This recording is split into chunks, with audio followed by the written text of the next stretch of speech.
सहना भवतु सहनौ भुनक्तु सह वीर्यं करवावहै तेजस्विनावधीतमस्तु मा विद्विषावहै। ओम शांति शांति शांति। गुरुर्ब्रह्मा गुरुर्विष्णुः गुरुर्देवो महेश्वरः गुरुरेव परं ब्रह्म तस्मै श्री गुरवे नमः। तस्मै श्री गुरवे नमः। वसुदेवसुतं देवं कंसचाणूरमर्दनं देवकी परमानन्दं कृष्णं वन्दे जगद्गुरुं।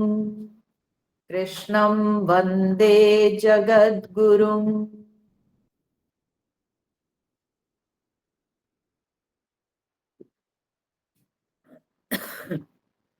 हम लोग आज 14वां अध्याय के 18 नंबर श्लोक से पाठ करेंगे। श्लोक नंबर 18।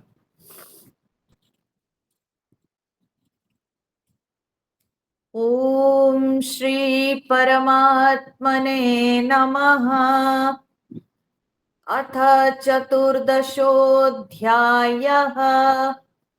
श्रीभगवानुवाच ऊर्ध्वं गच्छन्ति सत्त्वस्थाः मध्ये तिष्ठन्ति राजसाः जघन्यगुणवृत्तिस्थाः अधो गच्छन्ति तामसाः नान्यं गुणेभ्यः कर्तारम् यदा द्रष्टानुपश्यति गुणेभ्यश्च परं वेत्ति मद्भावं सोऽधिगच्छति गुणानेतानतीत्यत्रीन् देही देहसमुद्भवान् जन्म मृत्युजरा दुःखैः विमुक्तो मृतमश्नुते। अर्जुन उवाच कैर्लिङ्गैः स्त्रीन् गुणानेतान् अतीतो भवति प्रभो किमाचारः कथं चैतान् त्रीन् गुणानतिवर्तते। श्रीभगवानुवाच प्रकाशं च प्रवृत्तिं च मोहमेव च पाण्डव न द्वेष्टि सम्प्रवृत्तानि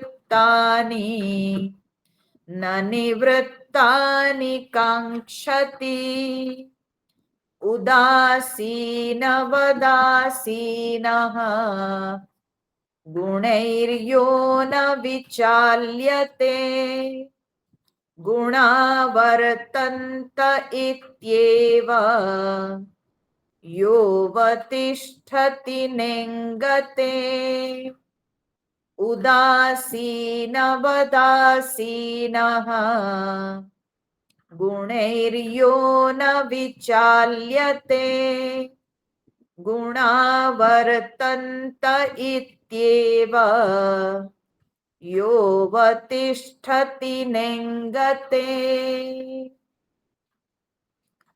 तो हम लोग देख रहे हैं अभी गुणातीत पुरुष के लक्षण, बल्कि उसके विशेष लक्षण जो कि दूसरों से भिन्न है, जो कि साधारण से भिन्न है, वो भगवान यहाँ पर बता रहे। तो भगवान कहते हैं, पहला लक्षण देते हुए कहते हैं कि उसको सत्वगुण के प्रकाश, रजोगुण की प्रवृत्ति, तमोगुण के मोह, प्रकाशम च प्रवृत्तिम च मोहम एव च पांडव। तो प्रकाश, प्रवृत्ति और मोह संप्रवृत्तानि न द्वेष्टि, ये सबके प्रवृत्त होने पर उसके जीवन में, ये सारे गुण उसके जीवन में आने पर न द्वेष्टि, वो द्वेष नहीं करता है। द्वेष नहीं करता है का तात्पर्य क्या है कि क्योंकि वह साधक है, क्योंकि वह प्रकृति से परे पहुंचा हुआ है, तो इसलिए प्रकृति के गुण उसके व्यक्तित्व में आने से वो उन सब को द्वेष करेगा, ऐसी बात नहीं है। ऐसा नहीं है कि प्रकृति के गुण जब उसके व्यक्तित्व में दिखाई पड़ते हैं तो उन गुणों के प्रति उसके मन में द्वेष उत्पन्न होता होगा कि भाई क्यों ये सारे गुण आते हैं। भाई ये तो संसार का लक्षण है, संसार तो गुणों के सम्मिश्रण से ही बना है। तो जब संसार के मूल में ये तीन गुण है, चाहे शरीर कहिए, चाहे मन कहिए, चाहे बुद्धि कहिए, सबके मूल में ये तीन गुण है। तो इसलिए ये तीन गुण तो आते जाते रहेंगे ही, पर इन गुणों के आने से वो द्वेष नहीं करता है, अर्थात वो विचलित नहीं होता है। उसके मन में कोई प्रकार की जो है कटुता नहीं आती है प्रकृति के इन गुणों के प्रति। न द्वेष्टि संप्रवृत्तानि न निवृत्तानि कांक्षति, और वो इन सब के निवृत्त होने की आकांक्षा भी नहीं करता है कि ये गुण सब चले जाए, मैं ब्रह्म में प्रतिष्ठित हो जाऊं, ये आकांक्षा भी उसमें नहीं है। एक बार ये अनुभूति हो जाने के बाद कि मैं ब्रह्मन हमेशा हूं, ये गुणों का ये जो खेल है, देखिए आप यूं समझ लीजिए कि जल के क्या होता है कि वायु के प्रभाव से जल कभी बुदबुद के रूप लेता है, तो कभी छोटा तरंग के रूप लेता है, या कभी बड़ी लहर का रूप लेता है, कभी वो तालाब के रूप में दिखाई पड़ता है, कभी वो समुद्र के रूप में दिखाई पड़ता है। उससे जल को कोई फर्क नहीं पड़ जाता। कोई बुदबुद तरंग होने से उसके मन में किसी भी प्रकार का जो है हलचल नहीं होता है, वो उससे घबराता नहीं कि ये छोटा बुदबुद के रूप में मैं आने से हो सकता है मैं छोटा बन जाऊंगा, मैं क्षुद्र बन जाऊंगा, ये डर उसको नहीं है। और इसीलिए वो ऐसी आकांक्षा भी नहीं करता है कि ये बुदबुद हट जाए, ये लहर हट जाए, ये तरंग हट जाए। ये भावना जल के अंदर नहीं होती है, क्योंकि बुदबुद के कण-कण में, तरंग के कण-कण में, लहर के कण-कण में जल ही विद्यमान है। जल था, जल है, जल रहेगा। जल जो है अपनी स्थिति को नित्य निरंतर समझते हुए ये जो विभिन्न प्रकार के विकार हैं, ये विकारों के आने जाने से उसको कोई चिंता फिक्र नहीं होता है, उसको कोई डर भय नहीं होता है। इसलिए ये सारे रूपों के, ये सारे विकारों के चले जाने की आकांक्षा वो नहीं करता है, या ये सब आकार जब बनते हैं उसके मन में कोई द्वेष भी उत्पन्न नहीं होता है।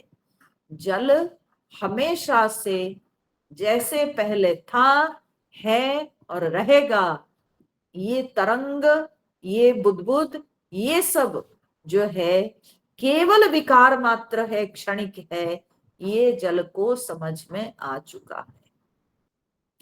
उसी प्रकार से जो आत्मद्रष्टा ज्ञानी पुरुष है, उसको मालूम हो चुका है कि वो नित्य ब्रह्म है, ब्रह्म था, ब्रह्म रहेगा।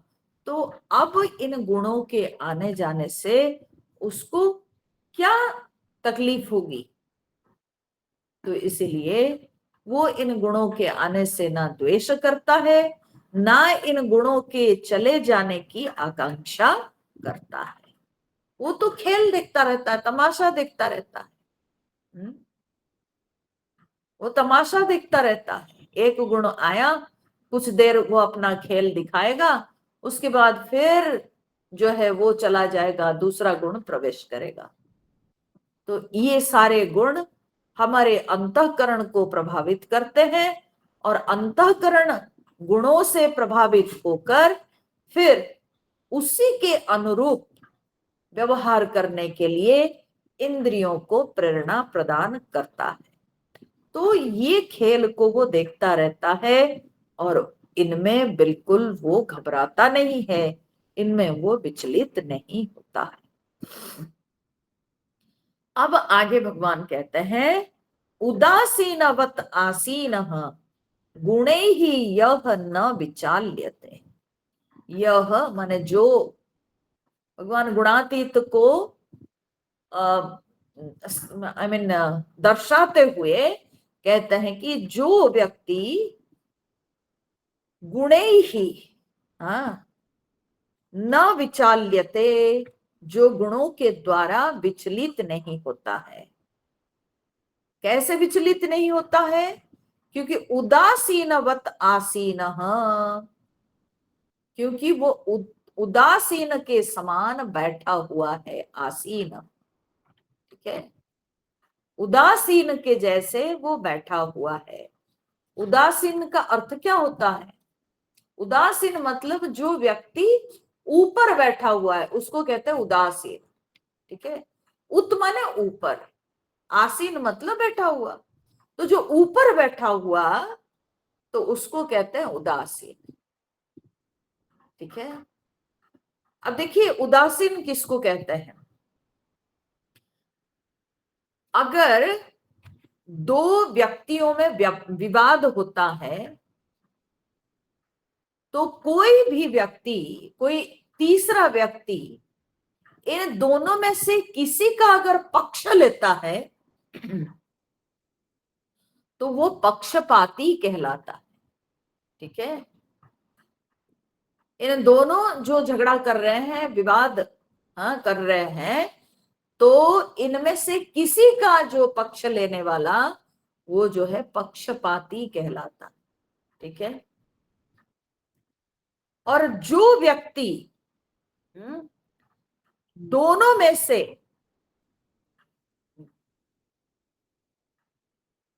माने किसी एक का ना हो करके, बल्कि वो दोनों का सपोर्टर बनके समाधान निकालने की कोशिश करता है, तो उसको कहते हैं मध्यस्थ। ठीक है, दोनों का सपोर्टर, दोनों का सुनता है वो, और दोनों का सुन के जो समाधान निकालने की कोशिश करता है तो उसको कहते हैं मध्यस्थ। किसी एक का पक्ष नहीं लेता है बल्कि दोनों का सुनता है। तो उसको कहते हैं मध्यस्थ, पक्षपाती, मध्यस्थ।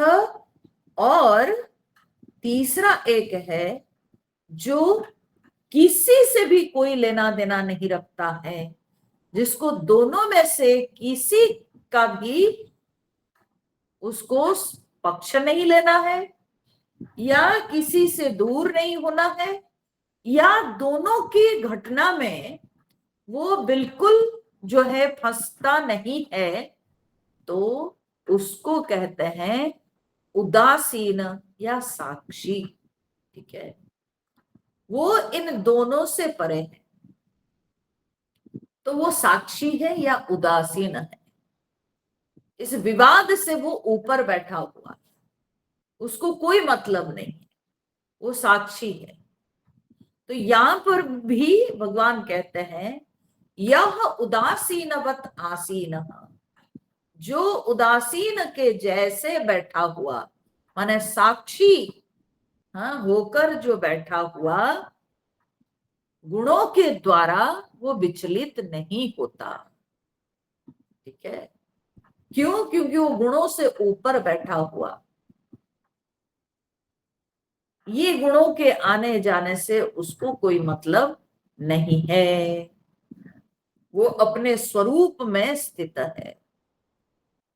जैसे एक समझदार अभिभावक, ठीक है, पिता, एक समझदार पिता, वो जब अपने बच्चों को देखता है लड़ते हुए या खेलते हुए, ठीक है,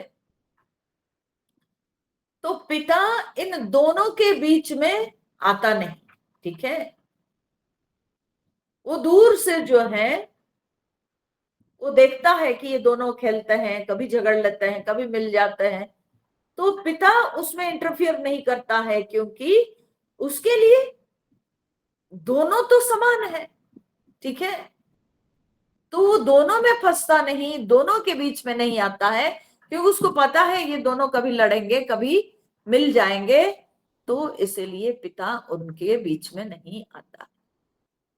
ठीक उसी प्रकार से ये जो गुणातीत पुरुष है, ये कदापि ये संसार के जो द्वंद्व है, इन द्वंद्वों में वो कदापि नहीं आता है। इन गुणों की जो खेल चलता है, गुणों के खेल में वो नहीं आता है, वो इन सबसे परे रहता है, अपने आप को इन सबसे ऊपर रखता है, और इन सबके गुणों के जो खेल है उसको देखता रहता है। तो गुणावर्तन्ते इति, गुणावर्तन्ते इति मतलब गुण ही बरत रहे हैं, गुण ही गुणों में बरत रहे हैं। ठीक है, गुणा गुणेषु वर्तन्ते, 5वें अध्याय में भगवान ये बात को बोले। तो यहां पर थोड़ा सा और संक्षेप कर दिए, गुणा वर्तन्ते इति, गुण ही बरत रहे हैं, जो कुछ भी संसार में हो रहा है सब में अगर देखा जाए तो केवल इन गुणों का ही खेल चल रहा है। चाहे मन कहो, चाहे बुद्धि कहो, चाहे शरीर कहो, चाहे और भी संसार में, हाँ सबके अंदर देखो तो गुणों के ही तो खेल चल रहा है। तो गुणा वर्तन्ते, वर्तन्ते इति, हाँ, गुण ही बरत रहे हैं, सब कुछ का कर्ता गुण ही है, ऐसे समझकर यह अवतिष्ठति, जो स्थिर रहता है अपने स्वरूप में, तो भगवान कहते हैं न इंगते, वो कदापि हलचल नहीं होता है, वो कदापि विचलित नहीं होता है। न इंगते, वो विचलित नहीं होता है, वो जानता है कि ये सब अस्थाई है, गुणों का आना और विकार उत्पन्न होना ये सब अस्थाई है, ये क्षणिक समय के लिए विकार उत्पन्न करते हैं और फिर चले जाते हैं। इसलिए वो चुपचाप सब कुछ देखता रहता, समझता सब कुछ, लेकिन किसी में प्रभावित नहीं होता है, चुपचाप सब कुछ देखता रहता है। न इंगते, वो हलचल होता ही नहीं। ऐसे जो पुरुष है उसी को गुणातीत कहते हैं।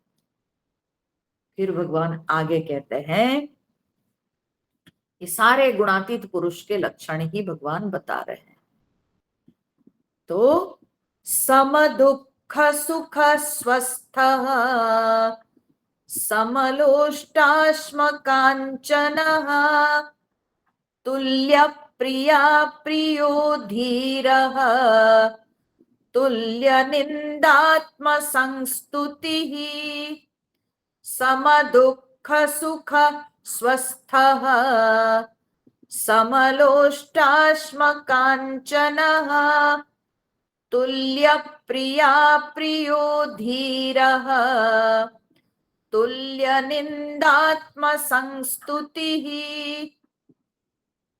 तो भगवान कहते हैं कि स्वस्थ, वो स्वस्थ है। स्वस्थ मतलब क्या होता है? स्वस्थ मतलब स्व मतलब अपना, ठीक है। स्व में जो स्थित है, माने अपने स्वरूप में जो स्थित है, अपने आप में जो स्थित है, तो उसको कहते हैं स्वस्थ। स्वस्थ सम दुख सुख, समलोष्टाश्म कांचन, तुल्य प्रिया प्रिय, तुल्य निंदात्म संस्तुति ही धीर। ठीक है, भगवान कहते हैं स्वस्थ धीर, वो स्वस्थ है और वो धीर है। धीर कहने का तात्पर्य क्या है? देखिए, धीर शब्द का अर्थ बहुत प्रकार से है, ठीक है। धीर शब्द का अर्थ एक ऐसा है कि जो धैर्य धारण किया है, ठीक है, उसको धीर कहा जाता है। जो धैर्य धारण किया है उसको धीर कहा जाता है। और एक अर्थ यह भी है कि जो धिया माने, धी माने बुद्धि, ठीक है, जो बुद्धि के द्वारा राती, ठीक है, जो बुद्धि के द्वारा राती माने चला जाता है, ठीक है, दूर हो जाता है। किससे? ना इंद्रिय के विषयों से, संसार से, जो अपनी बुद्धि विवेक की सहायता लेकर दूर चला जाता है, तो उसको कहते हैं धीर। ठीक है, उसको कहते हैं धीर।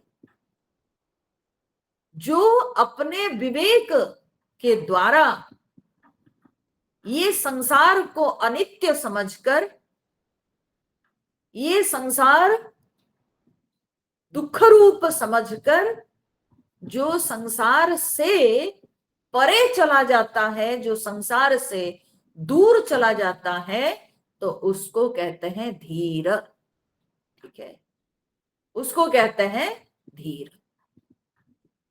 तो स्वस्थ धीर, भगवान कह रहे हैं कि वो संसार से दूर जाकर कहाँ बैठा हुआ है? ना, अपने आप में वो बैठा हुआ है। ठीक है, वो अपने आप में जाके स्थिर है, संसार से तो दूर हो गया और जाके स्वस्थ माने अपने आप में स्थित है। ठीक है, जगत से हट गया परंतु अपने आप में जाके बैठ गया। अब देखो, जब हम लोग अस्वस्थ कब कहलाते हैं? अस्वस्थ कहलाते हैं जब हमको कोई रोग होता है, ठीक है, कोई बीमारी होती है, तो रोग बीमारी कोई डिजीज जब होती है तब हम अपने आप को अस्वस्थ कहलाते हैं, है ना। डिजीज मतलब डिस ईज, ठीक है। तो when we are not at ease, जब हम मतलब जब हम स्थिर नहीं रहते हैं, ठीक है,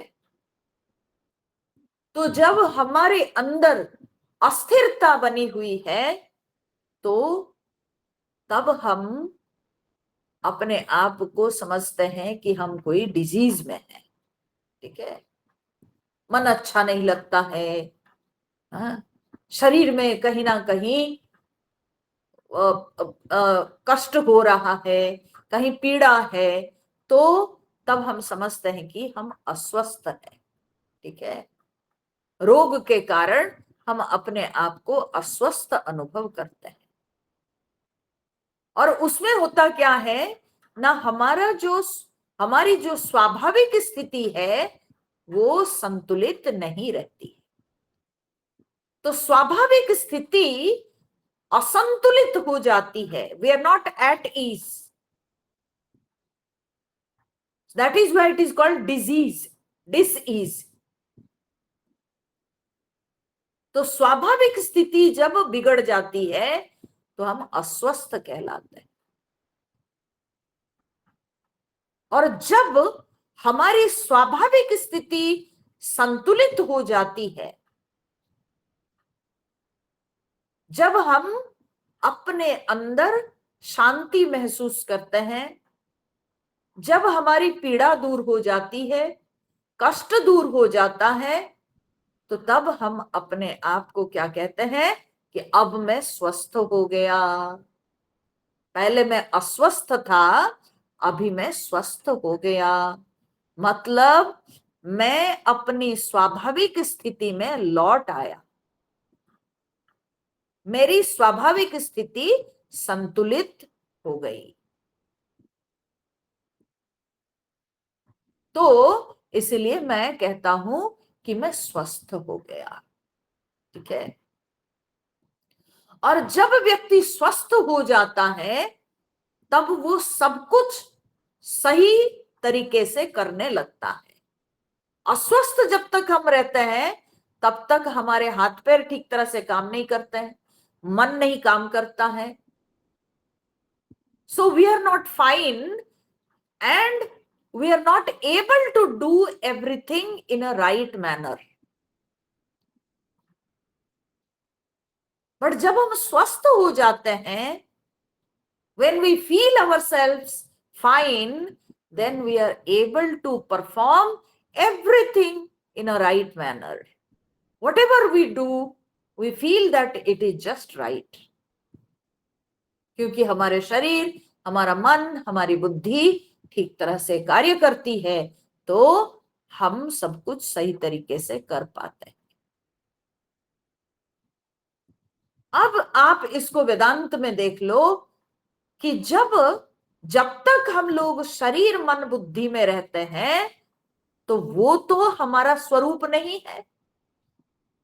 जब तक हम अपने शरीर मन बुद्धि में अटैच्ड होके रहते हैं तो वो हमारी स्वाभाविक स्थिति नहीं है, तो हम अस्वस्थ रहते हैं। और अस्वस्थ स्थिति में हम जो कुछ भी करते हैं वो सही नहीं होता है। क्यों? क्योंकि हम आसक्ति से प्रेरित होकर कर्म करते हैं। देह मन बुद्धि के साथ हमारी आसक्ति है, देहाभिमान है, और उस देहाभिमान से प्रेरित होकर जो भी हम कर्म करते हैं वो कर्म बंधन कारक होता, वो सही नहीं होता। परंतु जब हम अपने स्वरूप में स्थित रहते हैं, या जो ज्ञानी पुरुष जो अपने स्वरूप में स्थित रहता है और उस स्थिति में वो जो भी सोचता है, वो जो भी करता है, वो सब कुछ परफेक्ट होता है, क्योंकि उसके अंदर कोई आसक्ति नहीं, कोई कामना नहीं। वो अपने स्वरूप में स्थित होकर निरपेक्ष रूप से वो व्यवहार करता है। तो इसीलिए वो अपने स्वाभाविक स्थिति में रहकर जो कुछ भी करता है वो सब सही होता है। तो इसी को कहते हैं स्वस्थ, अपने आप में स्थित रहना। और जब देह मन बुद्धि में रहकर हम कार्य करते हैं वो है अस्वस्थ स्थिति, अस्वस्थ अवस्था। हम स्वस्थ नहीं है। और जब हम स्वस्थ नहीं है, so we can not feel at ease.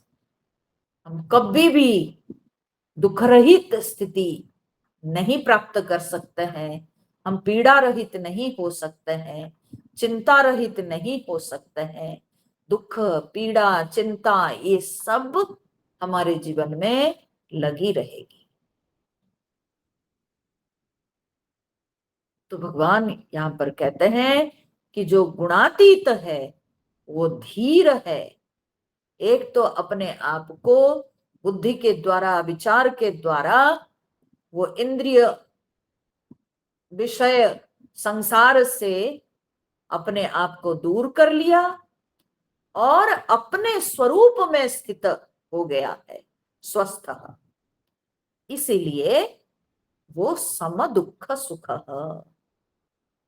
दुख सुख उसके लिए समान है। क्यों दुख सुख समान है? क्योंकि वो समझता है कि चाहे दुख को हो चाहे सुख को हो, ये केवल प्रारब्ध का खेल है। प्रारब्ध से अनुकूल स्थिति को सुख कहते हैं और प्रारब्ध से प्रतिकूल स्थिति को दुख कहते हैं।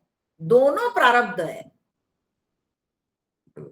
प्रारब्ध से जब अनुकूल स्थिति प्राप्त होती है तो उसको हम सुख कहते हैं। प्रारब्ध से जब प्रतिकूल स्थिति प्राप्त होती है तो उसको हम दुख कहते हैं। तो दोनों हो गया क्या ना, प्रारब्ध। तो सुख या दुख जब प्रारब्ध ही है, प्रारब्ध के कारण प्राप्त होते हैं और प्रारब्ध को कोई टाल नहीं सकता है।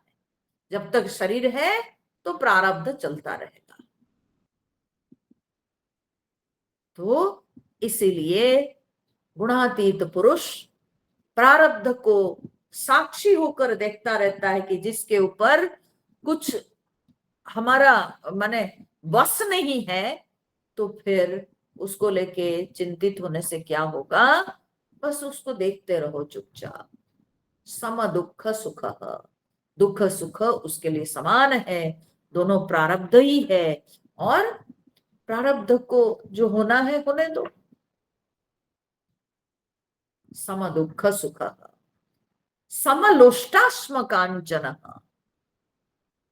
समलोष्ट अश्म कांचन। लोष्ट मतलब क्या होता है? लोष्ट मतलब होता है मिट्टी के लेथ, ठीक है, मिट्टी के पिंड, ठीक है, उसको बोलते हैं लोष्ट। अश्म मतलब क्या होता है? अश्म मतलब पत्थर, ठीक है।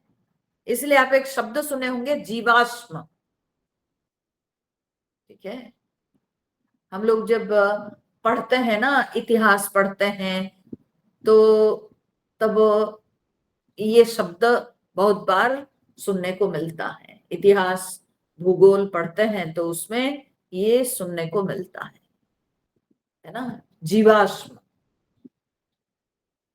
तो जीवाश्म जो है वो धीरे धीरे पत्थर का रूप ले लेता है।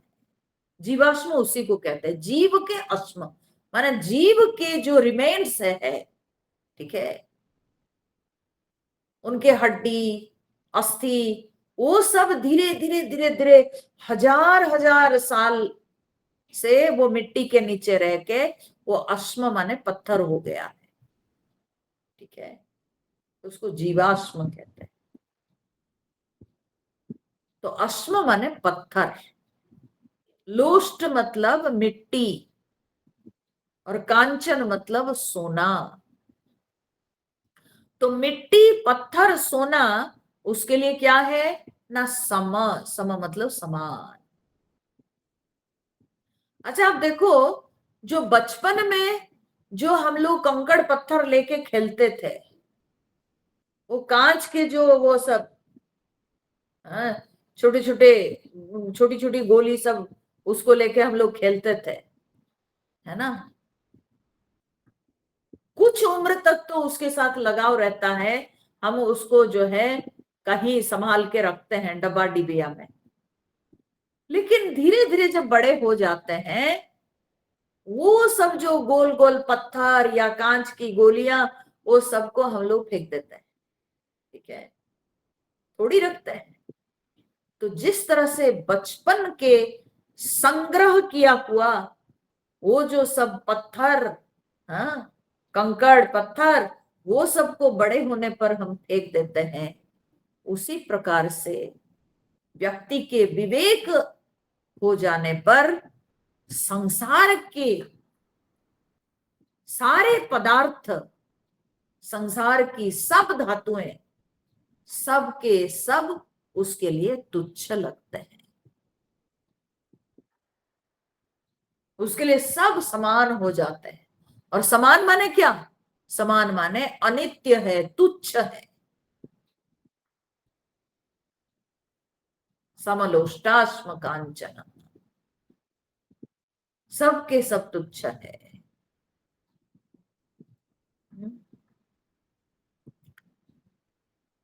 यहां पर एक समझने की बात है कि ऐसा नहीं समझना चाहिए कि जो गुणातीत है उसको ये तीन जो है वस्तुओं की, तीन वस्तुओं के ज्ञान नहीं होता है, ऐसा नहीं समझना चाहिए। समलोष्टाश्म कांचन माने मिट्टी पत्थर सोना सब उसके लिए समान है, का अर्थ नहीं कि उसको मिट्टी पत्थर सोना दिखते नहीं, या मिट्टी पत्थर सोना उसको समझ में नहीं आता है। उस तरह की समता की बात यहां नहीं कही जाती है। ठीक है, वैसे अज्ञान अंधकार में वो नहीं है, वो सब कुछ पहचानता है। वो मिट्टी को भी पहचानता है, पत्थर को पहचानता है, और सोने को भी पहचानता है, परंतु उसको किसी से कोई लगाव ही नहीं। बस आवश्यकता भर के, जब जिसकी आवश्यकता हुई, बस उसके व्यवहार मात्र करके वो छोड़ देता है। उसको और इससे अधिक लगाव नहीं है। समलोष्टाश्म कांचन। हम लोग एक राका बाका स्टोरी सुनते हैं, है ना। राका बाका ये पति पत्नी, ये दोनों। ठीक है, इसलिए आप कई ज्वेलर शॉप्स के नाम सुने होंगे, राका बाका, हाँ, ज्वेलर्स। ये दोनों पति पत्नी थे, और दोनों के दोनों बड़े भगवान के भक्त थे। भगवान के भक्ति में दोनों लीन थे। तो एक बार दोनों कहीं जा रहे थे, जंगल के रास्ते। हो सकता है कि जंगल के रास्ते कोई सेठ, कितने व्यवसायी, ऐसे सेठ लोग जाते रहते हैं, तो जा रहे होंगे, उनके धन को चुराए होंगे, कोई चोर डकैत चुराए होंगे, है ना। तो गिर गया होगा उन्हीं के हाथ से, कुछ सोना गहना कुछ गिर गया होगा। ठीक है, तो चलते चलते जो बांका था, या जो राका था, वो जो है आगे आगे चल रहा था, और उसको एक सोने का कंगन दिखाई पड़ा। ठीक है, तो उसको एक कंगन दिखाई पड़ा, और बांका जो थी वो थोड़ी माने दूर थी। तो राका को लगा कि ये कंगन जो है सोने का कंगन है, और स्त्रियों का क्या है ना, सामान्य माने सोने की चूड़ी, सोने के गहने के प्रति स्त्रियों में स्वाभाविक आकर्षण दिखाई पड़ता है। तो इसीलिए राका सोचा कि बाका तो पीछे से आ रही है, अगर वो इस कंगन को देखेगी तो फिर उसका आकर्षण होगा, फिर ये सोने को लेकर के संग्रह करेगी, फिर इसके आसक्ति में फंसेगी। इसीलिए वो क्या किया ना, उसको बालू में ढक देना चाहा। ठीक है।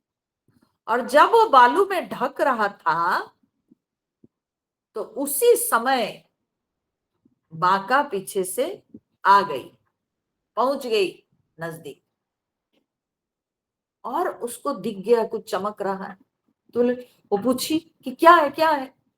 तो राका और छुपा नहीं पाया, तो दिखा दिया, बोला कि ये सोने का कंगन है। बोले तुम क्यों इसको मिट्टी के नीचे छुपा रहे थे। बोले तुमसे दूर रखने के लिए, तुम्हारी दृष्टि से दूर रखने के लिए इसको मैंने छुपा रहा। तब बांका हंस के राका को जवाब देती है, बोली अरे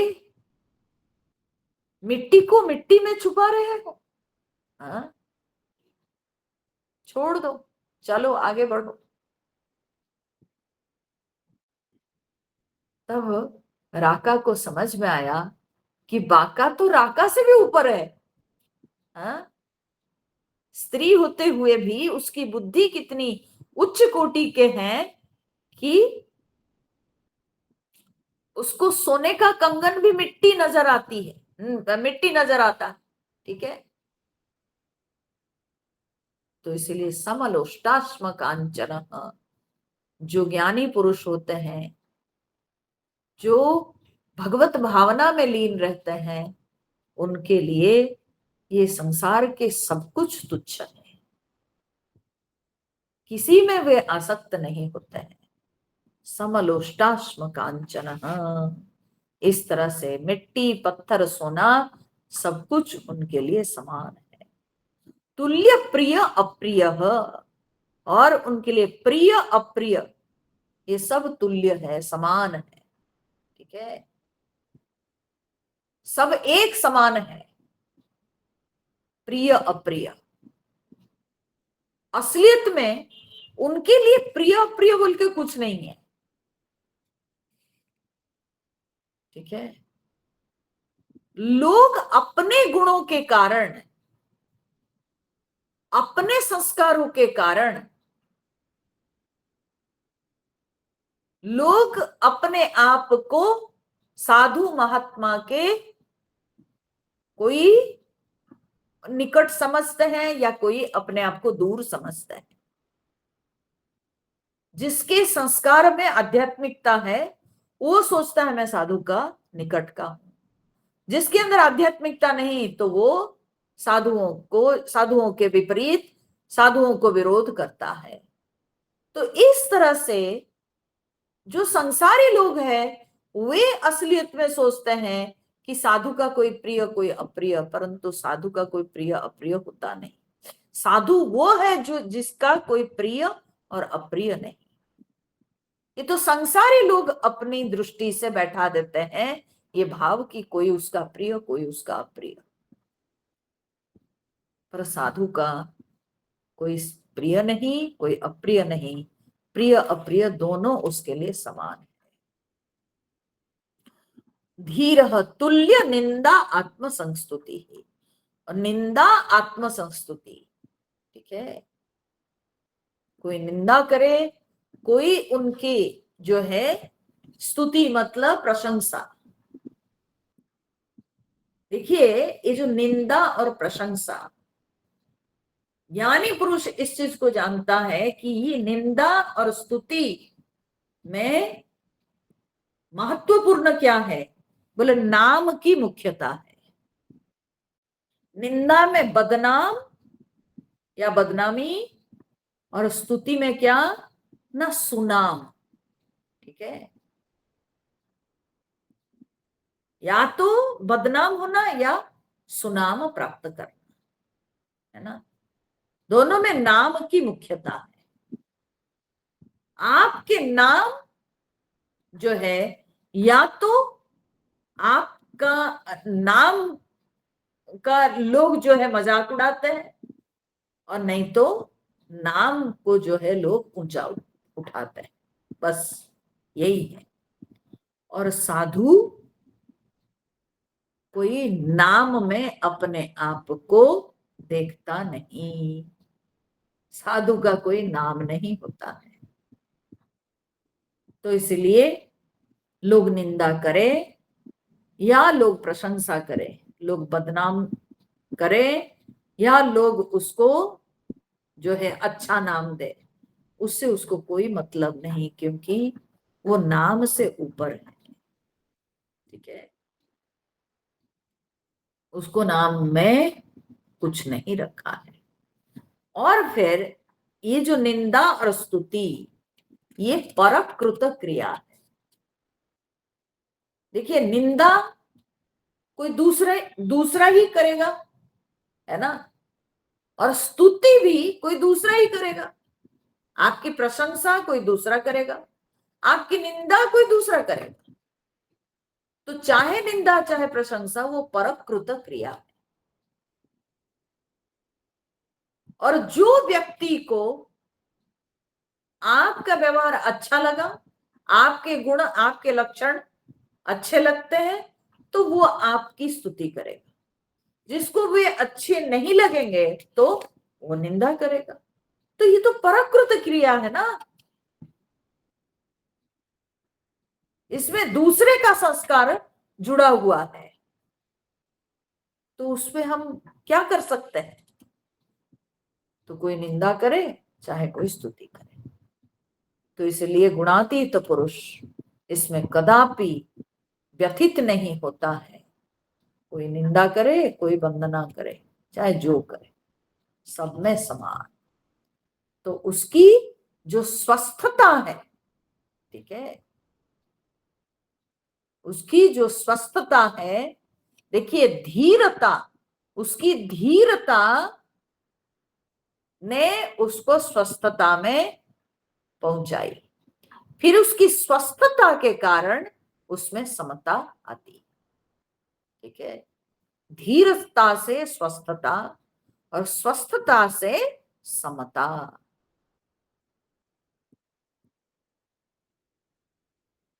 तो इस तरह से जो है गुणातीत पुरुष संसार में रहता है। हमारे स्वामी तेजोमयानंद जी एक भजन, बहुत सुंदर भजन वो गाते हैं। तो उसमें यही कहा जाता है, वे तो बड़े राम जी के भजन गाते हैं, राम जी के भक्त हैं।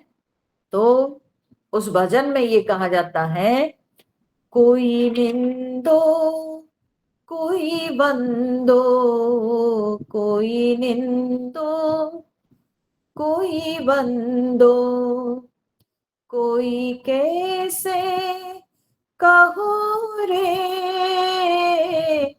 कोई कैसे कहो रे, रघुनाथ साथे प्रीत बांधी, नाथ साथ प्रीत बांधी, होयते से होय रे, कोई निंदो कोई बंदो, कोई निंदो कोई बंदो, कोई कैसे कहो रे, कोई कैसे कहो रे।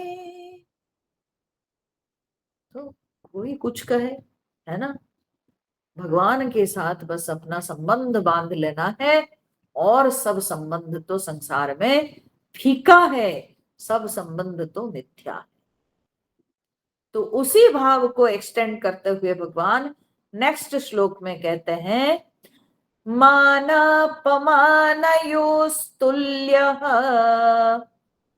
तुल्यो मित्रारिपक्षयोः सर्वारंभ परित्यागी गुणातीतः स उच्यते। मानापमानयोस्तुल्यः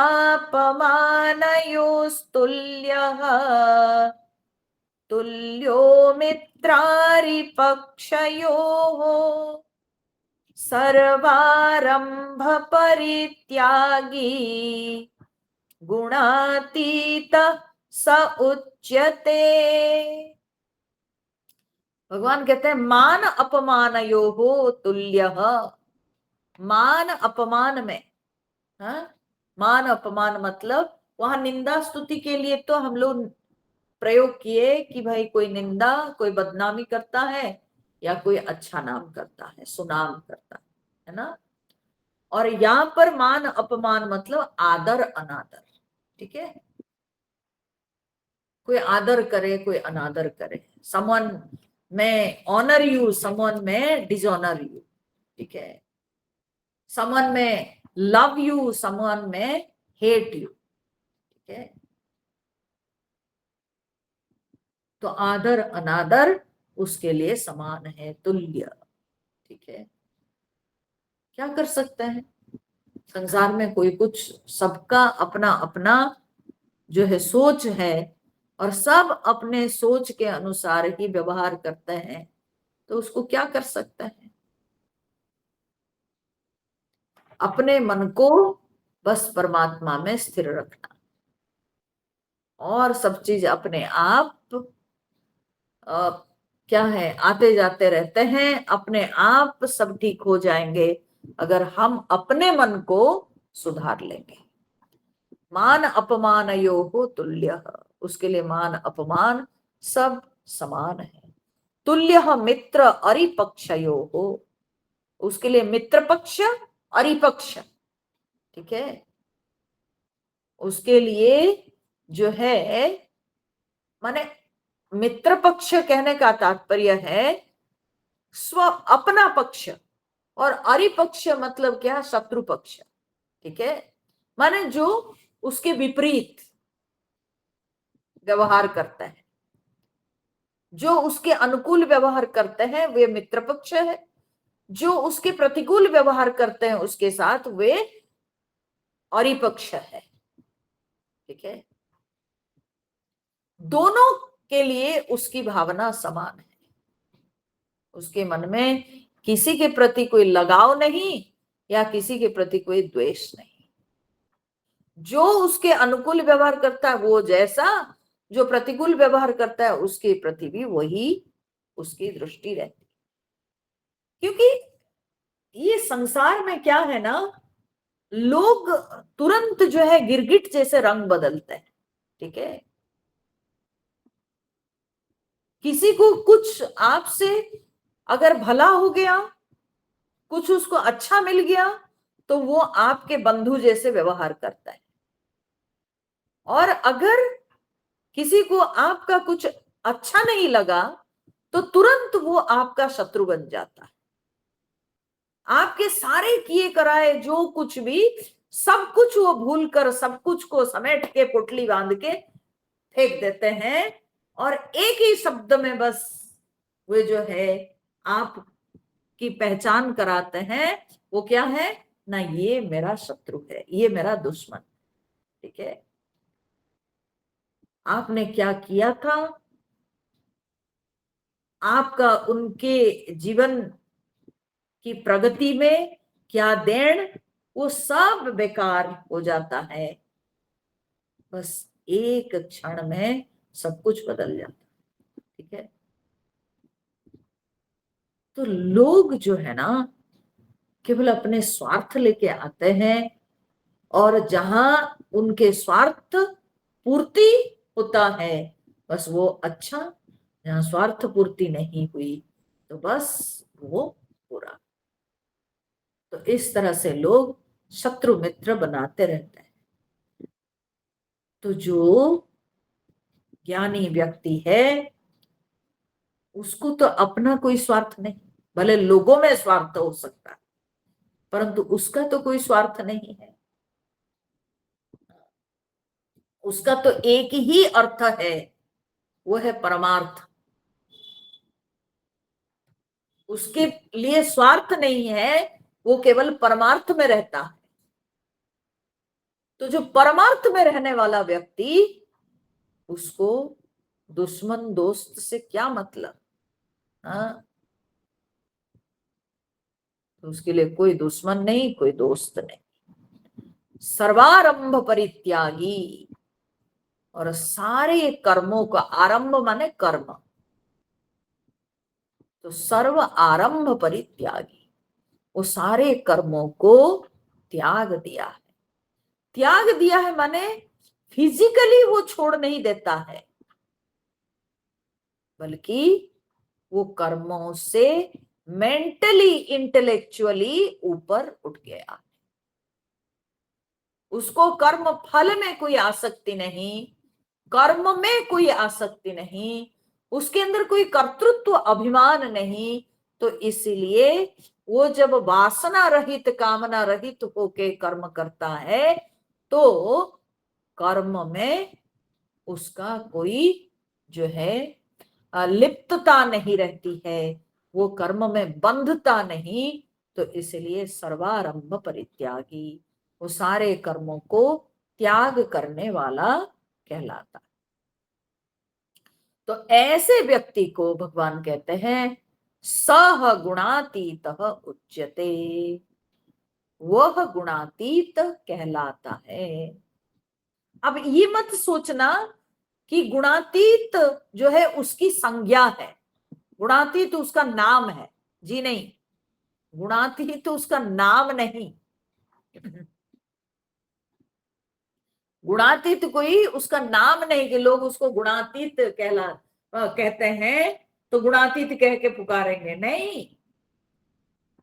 गुणातीत कोई उसका नाम नहीं है, परंतु उसके जो क्या कहते हैं माने शरीर मन बुद्धि, हाँ, ये सब के लक्षणों को ही देखकर उसको गुणातीत कहा गया। ठीक है, उसके शरीर मन बुद्धि के जो हाव भाव है वो देखकर उसको गुणातीत कहा गया कि वो इन सब के गुणों के खेल से, गुणों के प्रभाव से वो परे है। तो इसीलिए उसको कहा गया गुणातीत। गुणातीत कोई नाम नहीं है, तो गुणातीत कहलाता। तो अब भगवान जो है गुणातीत पुरुष के ये सारे लक्षण बताने के पश्चात, देखिए कहाँ गुणातीत के लक्षण बता रहे थे कि वो ये सबसे परे, गुणों से परे, वो अपने स्वरूप में स्थित, कहाँ वो लेवल भगवान बता रहे थे। अब वहां से सीधा भक्ति योग में चले आते हैं। क्यों? क्योंकि असलियत में निर्गुण स्थिति को प्राप्त करना ये बहुत कठिन स्थिति है, ये बहुत कठिन व्यापार है, और वहां तक पहुंचने के लिए चाहिए भक्ति योग। और फिर वहां पहुंचने के पश्चात भी उसके जीवन में रस भर जाता है। वो जानता है कि वही परमात्मा जो सब रूप में है, जो सब देश में है, जो सब अवस्था में है, तो वही परमात्मा राम भी बनते हैं, कृष्ण भी बनते हैं, शिव बनते हैं, वही सब कुछ बनते हैं। तो तब उसको ज्ञान होने के पश्चात भी भक्ति रस में जो है उसको आनंद मिलता। तो ज्ञान में पहुंचने के लिए पहले वो भक्ति से शुरुआत करता है, और ज्ञान होने के पश्चात भी वो भक्ति रस में डूब जाता है। तो इसलिए भगवान कहते हैं अंत में आकर, मानापमानयोस्तुल, सॉरी ये नहीं, ये तो 25 नंबर, 26 नंबर में, मांच यो व्यभिचारेण भक्ति योगेन सेवते सगुणान् समतीत्यैतान्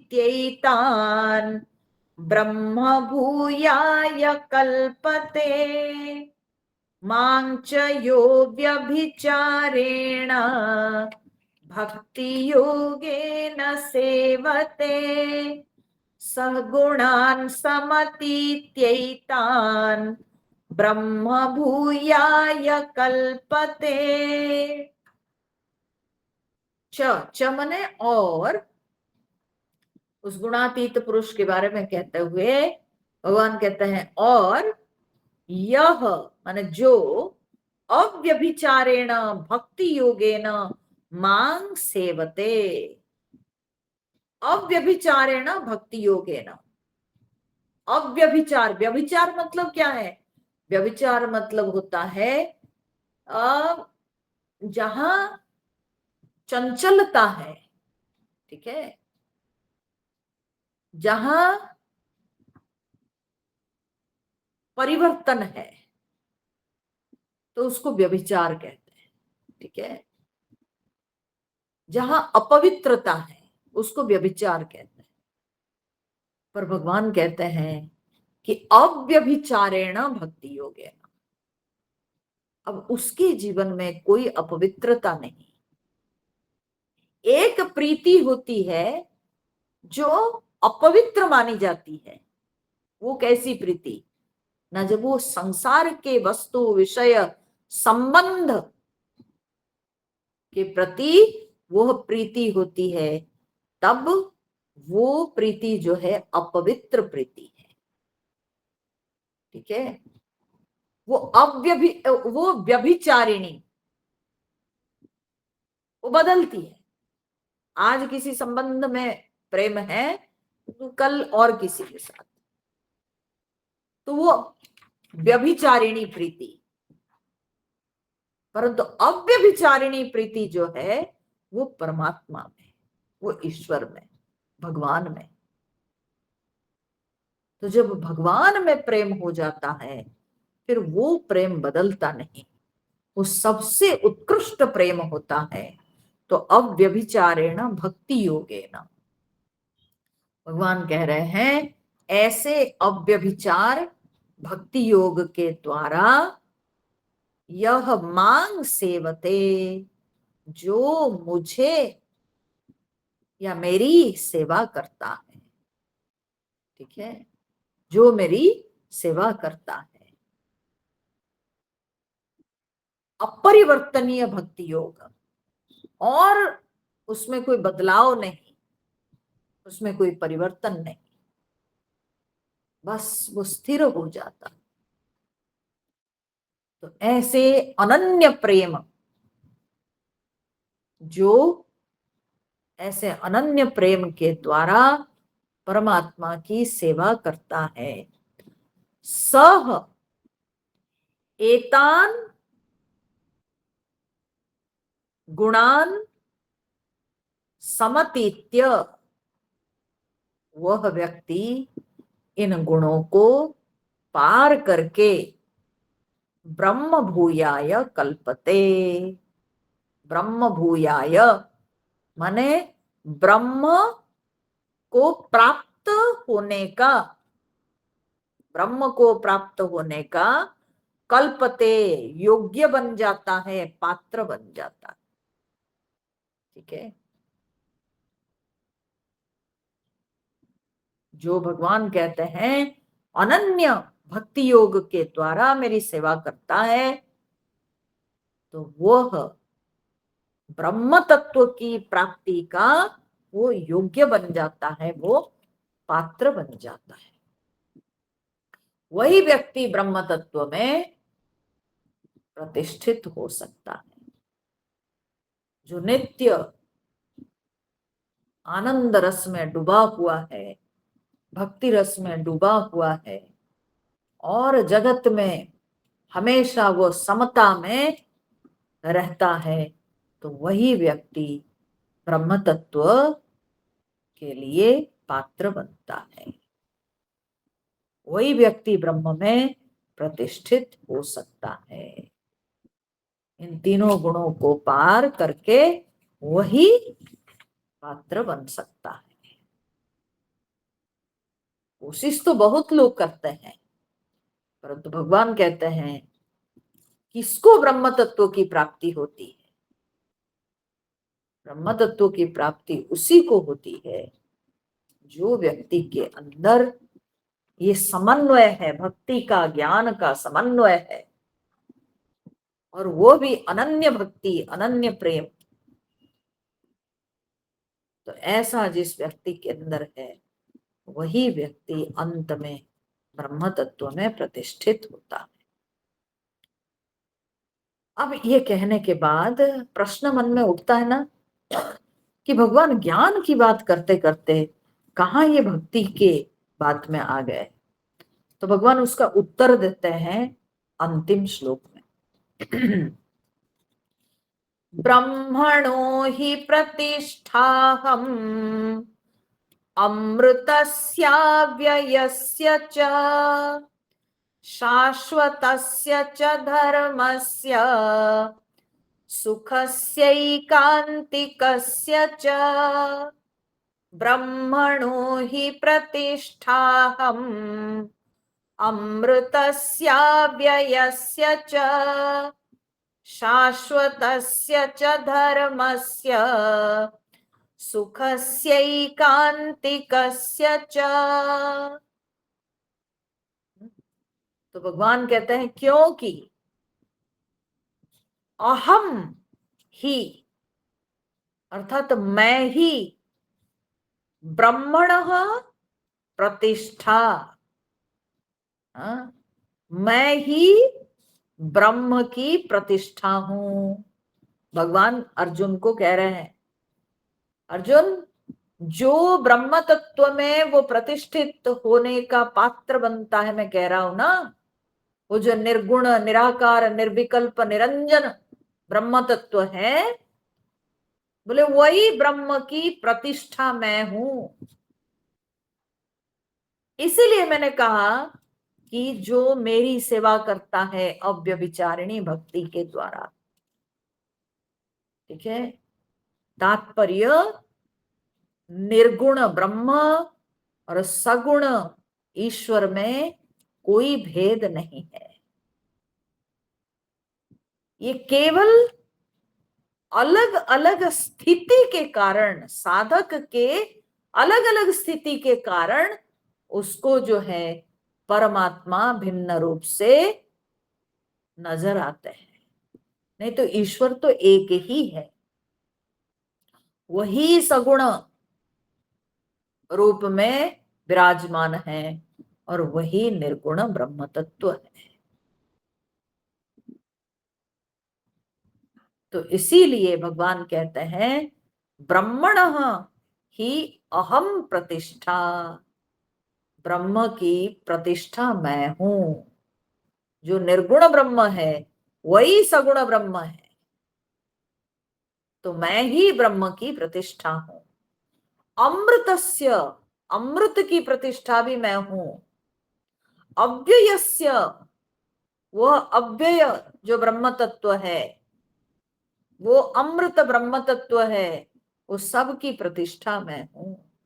और शाश्वतस्य च धर्मस्य, शाश्वत धर्म का, उसकी भी प्रतिष्ठा मैं हूं। सुखस्य एकांतिकस्य च, और बोलते हैं कि ऐकांतिक जो सुख है, जो सर्वोच्च सुख है, बोले उसकी प्रतिष्ठा भी मैं ही। सबका अधिष्ठान मैं हूं, सबका मूल मैं हूं। अर्जुन, मुझसे ही यात्रा शुरू होती है और मुझ में आकर यात्रा समाप्त होती है। तो इसीलिए भक्ति योग से शुरू करके निर्गुण निराकार ब्रह्म तत्व में पहुंचकर फिर ज्ञानी लोग भक्ति योग में रमते हैं। तो इस तरह से भगवान यहाँ पर सगुण भक्ति और निर्गुण भक्ति को एक कर दिए हैं। जैसे जलती हुई जो अग्नि है, वो अग्नि क्या है ना, वो साकार है, ठीक है। उस अग्नि के हम लोग आकार को देख पाते हैं, समझ पाते हैं। और वही अग्नि लकड़ी के अंदर अव्यक्त रूप से विद्यमान है,